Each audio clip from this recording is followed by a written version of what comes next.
میرے چونکہ دادا پیر ہیں حضرت تھانوی رحمۃ اللہ علیہ، ان کا ایک واقعہ ذکر کر دیتا ہوں۔ ان کے ابا کو ان کی پھپھی نے کہا کہ اشرف علی کو تم مولوی بنا رہا ہے، مسجد میں بیٹھا رہا ہے، یہ روٹی کہاں سے کھائے؟ اکبر علی، ایک اکبر علی تھے ان کے بھائی، ان کو تم وہ پڑھا رہا ہے، وہ تو اپنی روٹی کماتا کھاتا رہے گا، لیکن یہ کیا کرے گا؟ اللہ اکبر! بزرگوں کی جو بصیرت ہوتی ہے اور جو ان کی سوچیں ہوتی ہیں، انہوں نے کہا اس جیسے کئی اس کے جوتے اٹھانے کے۔ آپ نے دیکھا، میں نے بھی دیکھا کہ حضرت تھانوی ہر کسی کو جوتا بھی نہیں اٹھانے دیتے تھے۔ سبحان اللہ کہہ دو۔ تو میں یہ بتانا چاہتا ہوں کہ حافظ قرآن اس وقت چیف آف آرمی اسٹاف ہے۔ یہ قرآن کی برکتیں ہیں، اور ہمارا بھی معاملہ جو ہے اللہ کا فضل ہے، اللہ کے قرآن کے ساتھ، اللہ کے کلام کے ساتھ، اکابر دیوبند کے ساتھ۔ آپ کی یہ تجویز مجھے بہت اچھی لگی کہ ہمیں وہ والی نعت جو مولانا ذکی صاحب کی یا کوئی سی بھی ہمارے حضرات، مولانا بدر اعظم میٹھی جب پہلا حج کر کے آئے تھے، میرا چونکہ ذوق بھی نہیں اور میں کرنے والا انداز بھی میرا نہیں، کیونکہ میں یہ سیدھا انداز حضرت مفتی شفیع صاحب، مولانا شاہ مولانا تھانوی دیگر ہمارے اکابرین سے میں نے سیکھا ہے کہ ہمیں نہ تو شور مچانا آتا ہے، نہ گانا گانا آتا ہے، نہ اس طریقے سے بیان کرنا آتا ہے، ہمارا تو یہی سلسلہ ہوتا ہے۔ مولانا بدر اعظم میٹھی رحمۃ اللہ علیہ جب پہلا حج کر کے آئے، انہوں نے ایک نعت کہی تھی۔ انہوں نے نعت کے اندر یہ کہا کہ مجھے فرقت میں رہ کر پھر وہ مکہ یاد آتا ہے، وہ کعبہ یاد آتا ہے، جہاں جا کر میں سر رکھتا، جہاں میں ہاتھ پھیلاتا، وہ چوکٹ یاد آتی ہے، وہ کعبہ یاد آتا ہے، مجھے فرقت میں رہ کر پھر وہ مکہ یاد آتا ہے۔ کبھی دوڑ کے چلنا، کبھی رک کے رہ جانا، کبھی دوڑ کے چلنا، کبھی رک کے رہ جانا، وہ منظر یاد آتا ہے، وہ کعبہ یاد آتا ہے، وہ جھگڑے یاد آتے ہیں، وہ رگڑے یاد آتے ہیں، کبھی وحشت میں آ کر میرا وہ مساح پہ جا کے چڑھ جانا،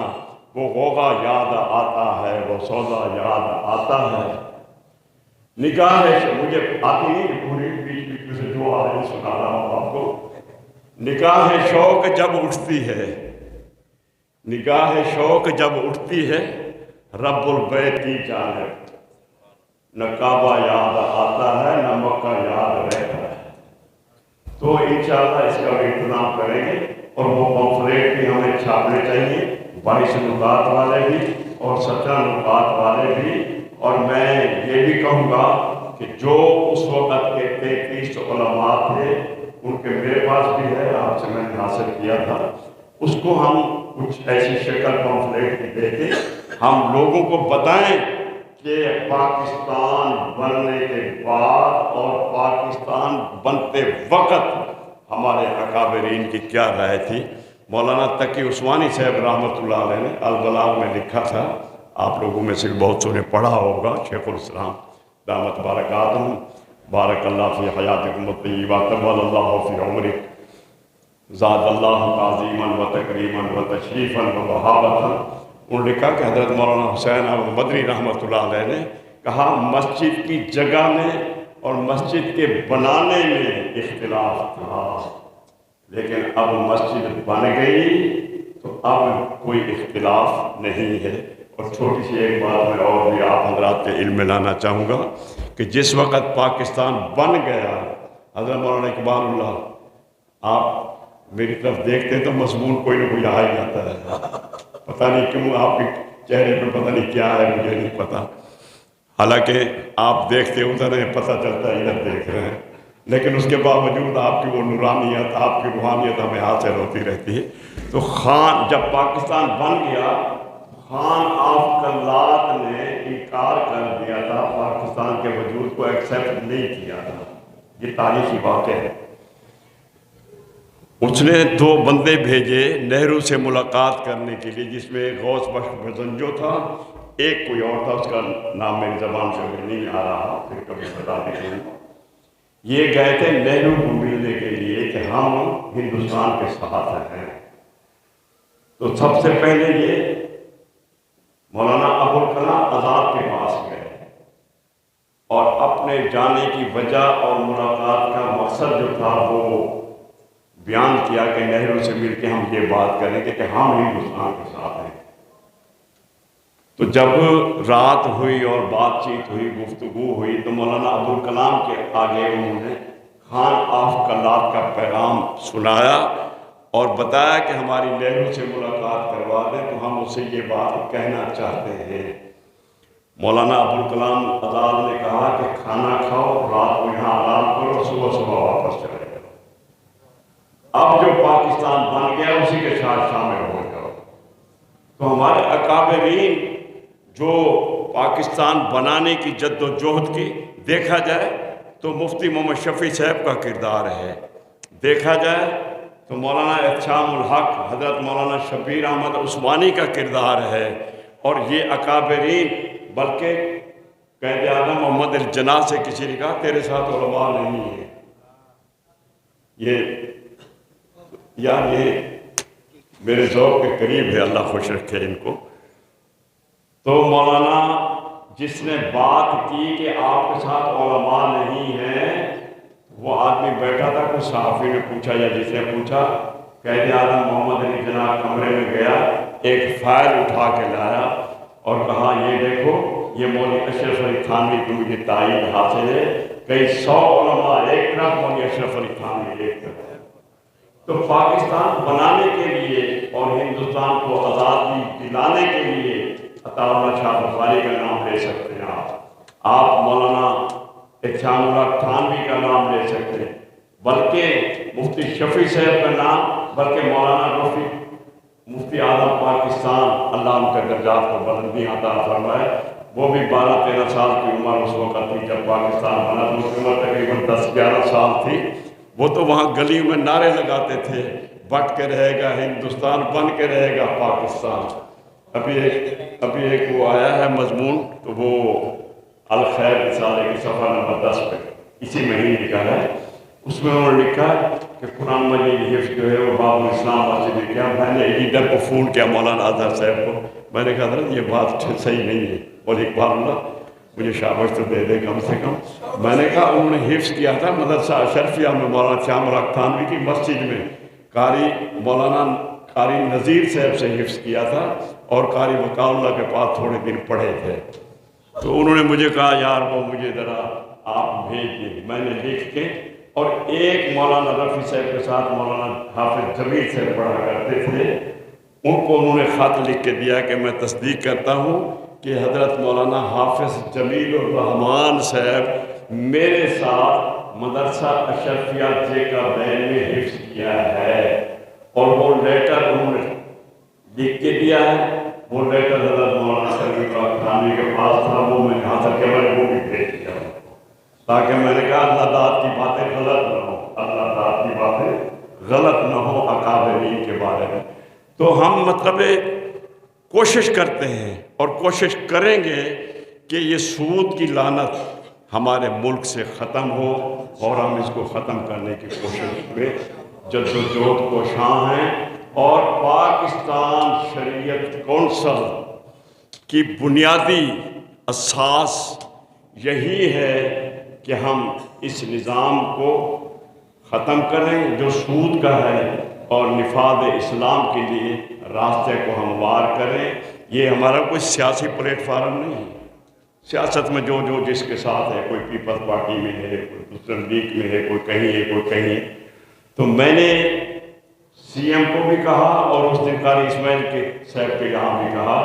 میں نے کہا یہ جو ان کے اوپر عذاب آیا ہے نواز شریف والوں پہ، یہ میں نے کہا اللہ کے ساتھ انہوں نے جنگ کی ہے، اور یہ اللہ کی جو آواز لاؤڈ سپیکروں پہ آیا کرتی تھی اللہ اکبر کی ندا، توحید کے نعرے، اس کو بند کیا ہے۔ اللہ نے کہا چل پاکستان سے نکل، یہاں سے دفع ہو، تجھے آنے ہی نہیں دیں گے۔ تو مطلب کہنے کا یہ ہے کہ ہمیں اس کوشش کرنے میں ہم فخر محسوس کرتے ہیں، اور آپ کی سرپرستی پر میں پوری پاکستان شریعت کونسل مرکزی کی طرف سے میں آپ کا شکریہ بھی ادا کرتا ہوں، اور یہ جتنے علماء بیٹھے ہیں یہ سب میرے سر کا تاج ہے۔ میں سب کا نوکر بھی ہوں، غلام بھی ہوں، اور جوتوں کو اٹھانے کے لیے تیار ہوں، لیکن آپ لوگ ہو سکتا ہے کہ میری اس کم عقلی کی وجہ سے آپ لوگ یہ سوچیں کہ جوتا اس لیے اٹھانا کہ یہ خود پہن لے گا، شاید اٹھانے نہ دیں، لیکن میں انشاءاللہ اس مقصد کے لیے ہر کسی کے دروازے پہ جانے کے لیے تیار ہوں، ہر کسی کی خدمت کرنے کے لیے تیار ہوں، اور جہاں جہاں مجھے جانا ہے انشاءاللہ آپ حضرات میرے ساتھ ہیں، آپ حضرات کی تائید ہوگی تو تب جا کے اللہ کا فضل ہے الحمدللہ تو ہم کامیاب ہوں گے۔ اور اگر ہماری بات نہ بھی سنی گئی، اسمبلی تک ہم پہنچا دیں گے۔ ایک دفعہ مولانا فدا الرحمان درخواست میں ساتھ تھا اسلام آباد میں، الہی بخش سومرو اسپیکر تھا، وزیر اعظم نواز شریف تھا، اسمبلی کے دروازے پہ ضیاء الحق کو روکا تھا مولانا فدا الرحمان صاحب نے، وہ کہا کہ ہم تیرے سے کچھ نہیں مانگتے، ہم نفاذ اسلام مانگتے ہیں، اسلام کو نافذ کر، شریعت نافذ کر۔ اس بیچارے نے کہے تو دیا تھا، لیکن اللہ اس کے بھی درجات بلند فرمائے، جو بھی دنیا سے چلے گئے اللہ سب کے درجات کو بلند فرمائے۔ ہم اپنے ان بزرگوں کا کاج لے کے چل رہے ہیں، اور ہمارے بزرگوں نے ہمیشہ انقلابی کام کیا ہے۔ مولانا عبید الرحمان سندھی، عبید اللہ سندھی، ہاں رحمان عبید اللہ سندھی، شیخ الہند نے رحمت اللہ تعالیٰ علیہ نے سن 1915 میں کہا مولانا عبید اللہ اسلامی نظام کے لیے، شریعت کے نظام کے لیے میدان عمل میں نکلو۔ وہ بر صغیر سے نکلے، سن 1915 سے 1922 تک افغانستان میں رہے، 22 سالہ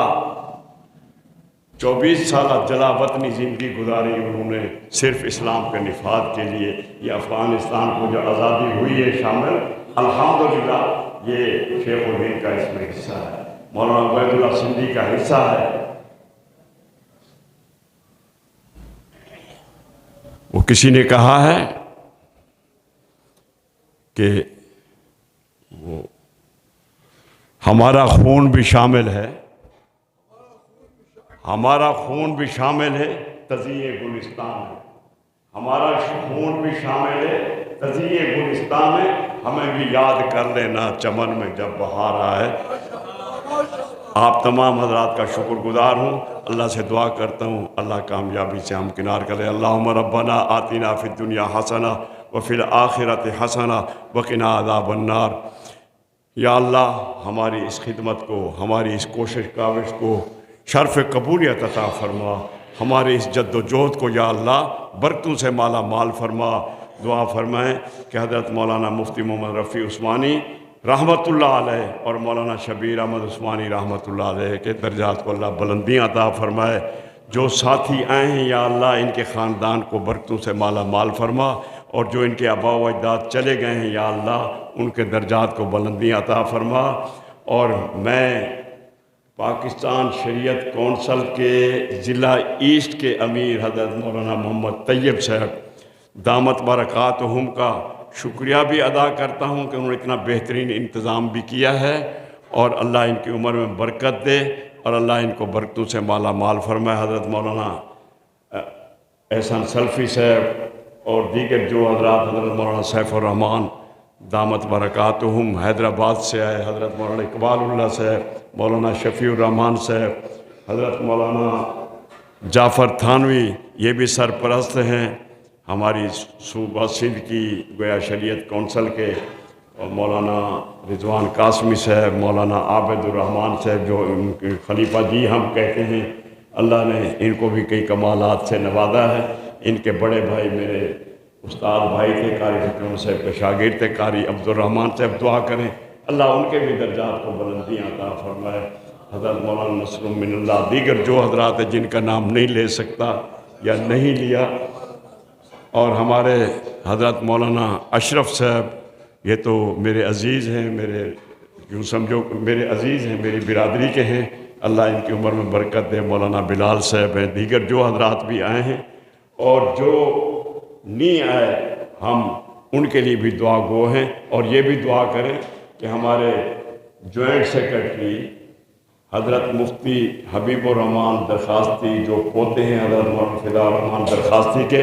ان کے والد صاحب کو اٹیک ہو گیا ہے تو ان کو کارڈیو لے کے گئے ہیں, اس وجہ سے وہ شرکت نہیں کر سکے. اور اس وقت ہاں مولانا شبیر سے دعا کی ہے, میں نے اپنے ابا کے لیے تو بھی کی نہیں, ان کے لیے بھی کرتا ہوں. مولانا شبیر عثمانی کے لیے یہ کہہ رہے ہیں کہ دعا کریں, تو دعا تو ہم کر رہے ہیں. تمام ہمارے اکابرین, ہمارے والدین, ہمارے بزرگ جو دنیا سے چلے گئے ہیں, اللہ ان سب کو بخشش فرما دے اور اس عمل کا اجر و ثواب ان کو بھی اللہ عطا فرمائے اور ہم سب کو اللہ استقامت عطا فرمائے. سبحان ربک رب العزت عما یصفون وسلام علی المرسلین والحمد للہ رب العالمین برحمتک یا ارحم الراحمین.